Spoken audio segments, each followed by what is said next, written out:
Ya, Assalamualaikum warahmatullahi wabarakatuh. Nama saya Sinta Dwi Lestari, NIM 7111181124 dari kelas 5C.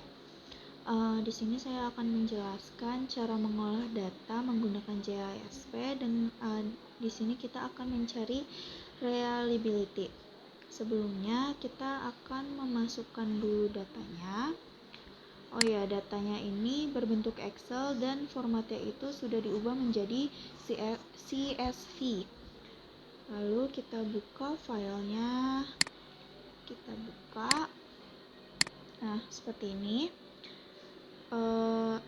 Di sini skalanya itu masih menggunakan ordinal, jadi kita ganti semua ke scale.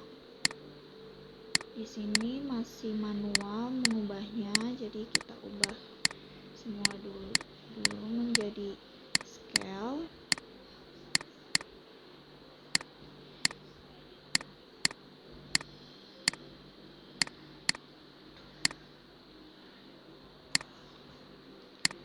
Kita ubah semua.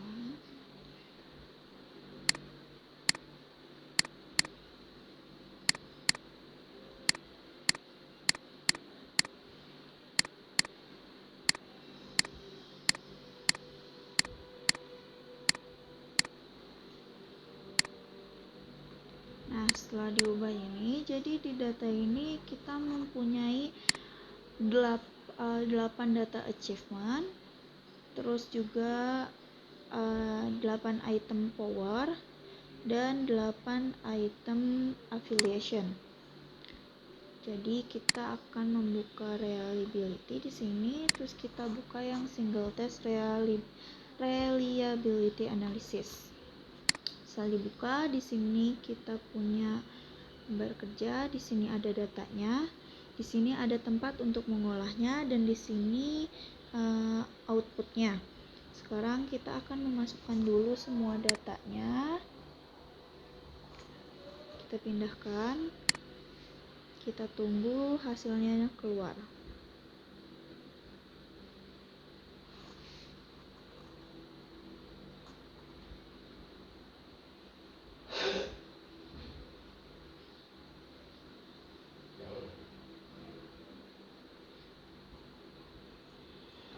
Di pencarian reliabilitas ini yang dimasukkan ke data pengolahannya itu hanya si item-item, nomor-nomor itemnya aja.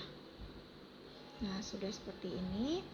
Karena di sini itu McDonald's Omega, sedangkan kita ini hanya belajar Alpha Cronbach kan, sama KR kalau nggak salah.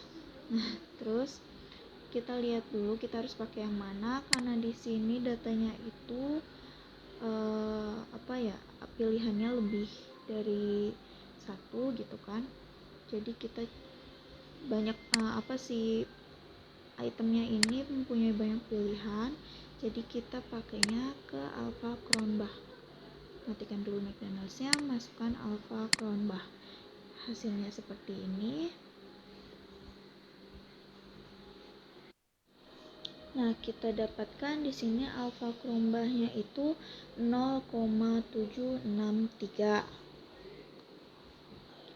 Nah, untuk uji reliabilitas itu tolak ukur koefisiennya bahwa ini dianggap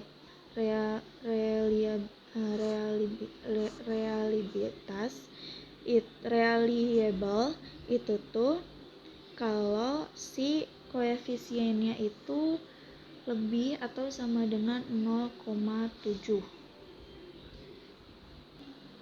Nah, kalau dilihat di sini kan di sini point estimate yaitu 0,763 dan ini itu berarti lebih dari koefisien yang seharusnya, jadi bisa dikatakan bahwa ini itu reliable seperti itu. Nah, dengan uji reliabilitas ini kita juga bisa menduga soal atau item-item yang berpotensi jelek gitu. Jadi ini hanya dugaannya saja. Nah, bisa diukur dengan reliability ini. Nah, cara mendapatkannya itu di sini kan ada individual item statistic, checklist yang Cronbach alpha, dan checklist yang item race correlation. Maka di sini akan keluar item race correlation dari achievement, power, dan affiliation. Nah, yang dibaca itu adalah yang di bawah item race correlation. Yang ini. Nah, di antara item race korelasi ini itu pakai item yang koefisiennya di atas 0,4. Jadi tolak ukur untuk item race korelasi ini adalah 0,4. Nah, item yang di bawah 0,4 itu bisa aja direvisi atau tidak dipakai sama sekali atau dibuang. Nah, karena di sini di item race correlation-nya ini banyak yang di bawah 0,4, maka ini masih harus diwaspadai reliabilitasnya. Jadi ini masih praduga, tapi nanti kita akan lihat di hitungan selanjutnya. Nah, ini kita baru mengukur reliability-nya. Nah, salah satu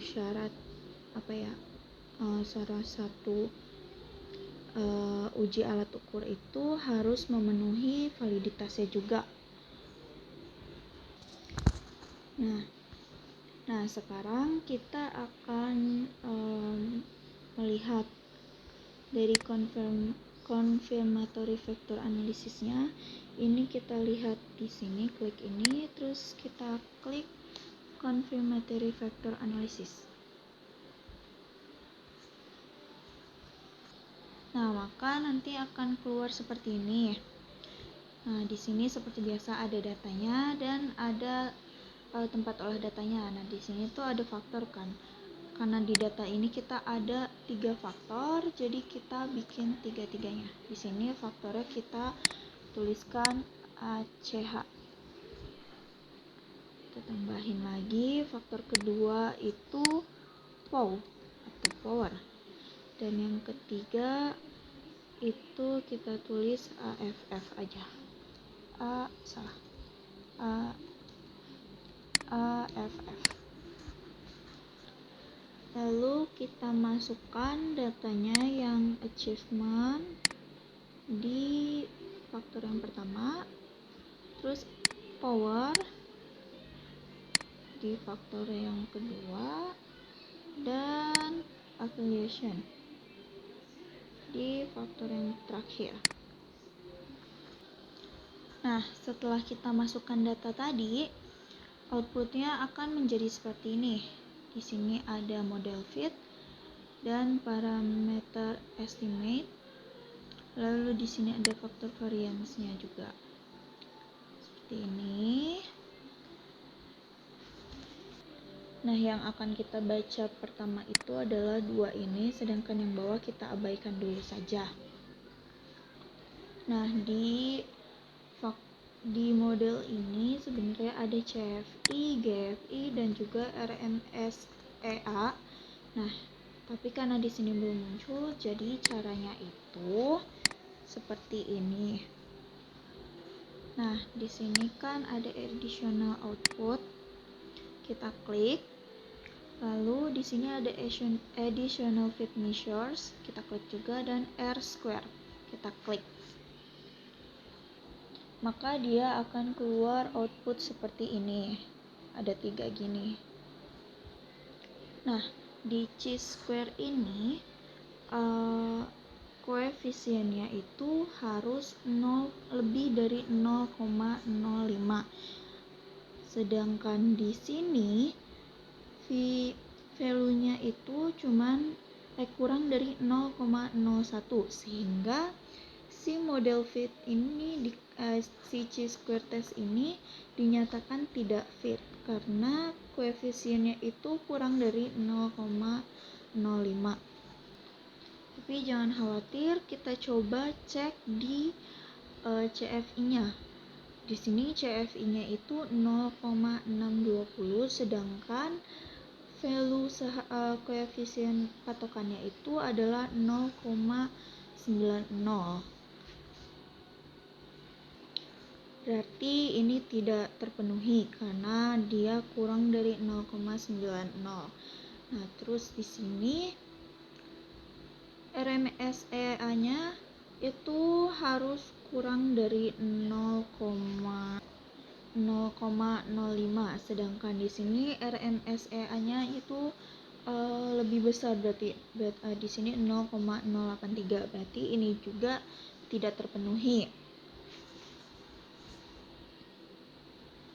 Dan yang terakhir itu GFI di beberapa literatur gitu.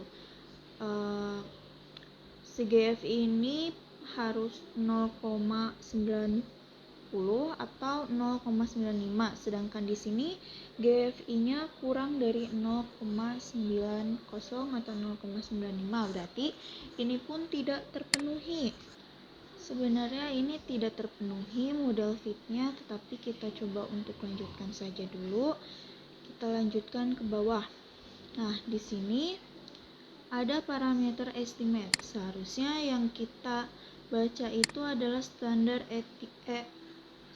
estimate-nya, tetapi di sini belum ada. Jadi kita coba buka dulu, kita cari itu di advance, lalu di standardization kita klik all.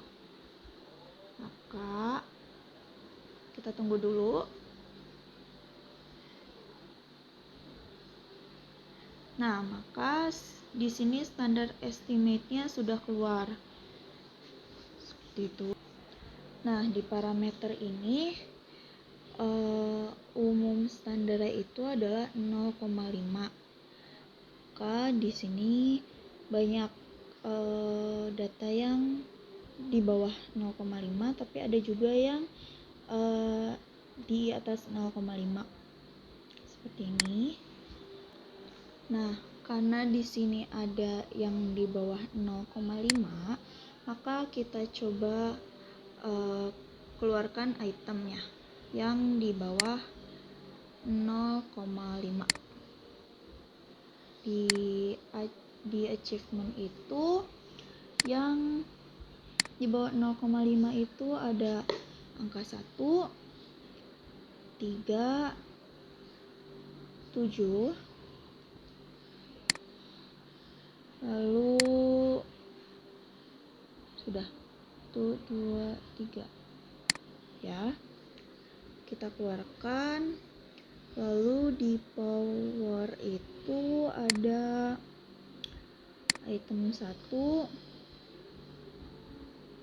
terus di 5, lalu 6, 7, dan 8. 6, 7, dan 8 kita keluarkan. Di affiliation itu yang satu, terus 3, lalu 4, terus mana lagi, 5, 6, dan 8. 5, 6, dan 8. 4, 3, dan 1. Tetapi karena kalau misal kita cuman pakai 2 data itu tidak bisa dibaca ya, jadi kita masukin lagi aja yang mendekati 0,5, berarti yang affiliation yang kelima, item yang kelima sama yang ketiga kita batalkan 5 sama yang ketiga. Sisanya kita buang karena agak jauh dari 0,5. Sudah seperti ini. Sekarang kita lihat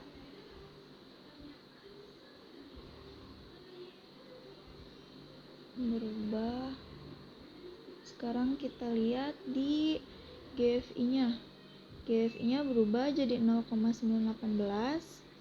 RMSE-nya tetap, dia tidak bisa dipakai. Terus CFI-nya tetap tidak bisa dipakai, alias berarti ini tidak fit ya. Dan di p-value-nya ini yang di chi-square itu bertambah jadi 0,03, tetapi tetap tidak fit karena dia tidak lebih dari 0,05. Nah, jadi kesimpulan dari alat ukur ini adalah item-item ini tidak reliable dan juga validitasnya pun tidak bagus, tidak baik, tidak valid. Jadi alat ukur ini, item-item ini tidak reliable karena tidak memenuhi model-model fitnya ini, dan juga item-itemnya pun tidak memenuhi nilai-nilai value-nya itu. Jadi intinya item-item ini tidak reliable. Sekian dari saya. Mohon maaf apabila ada perkataan yang pabelit, dan juga mohon maaf apabila ada salah dalam menjelaskan karena saya pun masih belajar. Kurang lebihnya sekian dulu. Sekian, terima kasih. Wassalamualaikum warahmatullahi wabarakatuh.